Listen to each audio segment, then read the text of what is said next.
الله أكبر الله أكبر ولله الحمد. بسم الله الرحمن الرحیم. انما المؤمنون اخوة فاصلحوا بین اخویکم. پروردگار در سوره حجرات آیه 10 می‌فرماید بیشک مؤمنان برادر یکدیگرند، پس بین برادران آشتی بیاورید. هموطنان و همدیاران عزیز و گرامی قدر، السلام علیکم و رحمت الله و برکاته.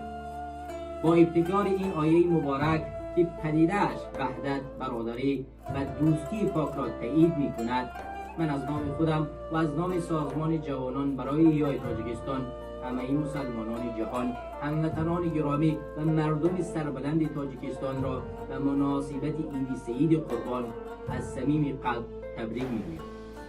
امروز که کشور ما و جامعه جهانی با مشکلات دشوارهای سیاسی و اجتماعی روبرو است، بیشتر ضرور است که ما در اطراف ارزش‌های اسلامی وحدت و اتحاد مسلمانان را تحکیم بخشیم و از هر گونه تقسیمات داخلی مخصوصاً در صف احزاب‌های سیاسی پرهیز کنیم.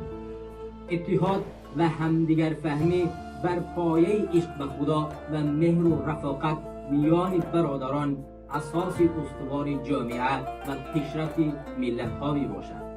هموطنان عزیز، عید قربان یکی از بزرگترین و مقدسترین عید مسلمانان است که رمز فداکاری، احسان، صبر و تحمل و اطاعت به فرمان پروردگار می باشد. این عید افاده محبت حقیقی به خداوند و آمادگی به قربانی همه چیز دنیوی برای رضایت او می باشد.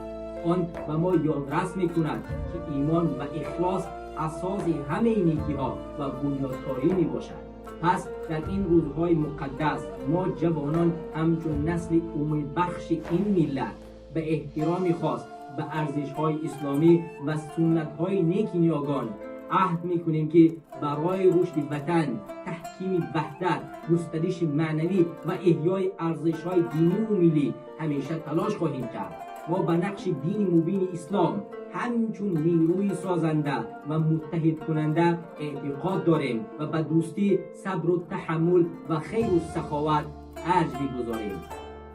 عید قربان فرصت مجدد مرور وجدان، یاری معنوی و مادی به نیازمندان و گسترش فضای مهر و محبت در جامعه می باشد. بگذار این عید قربان برای هر یک خانواده تاجیک فیض و برکت بیارد و با آسایش و آرامش، نیت پاک و نور و سعادت فضای محبت و همدیگر فهمی را افزون نماید.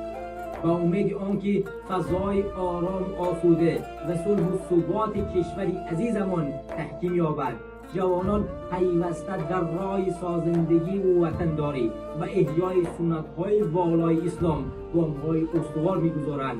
باز هم یک بار دیگر همه شما را با عید قربان تبریک گفته به هر کدام شما تندرستی، بخت سفید، فیض و برکت و رزق حلال را تمنا دارم.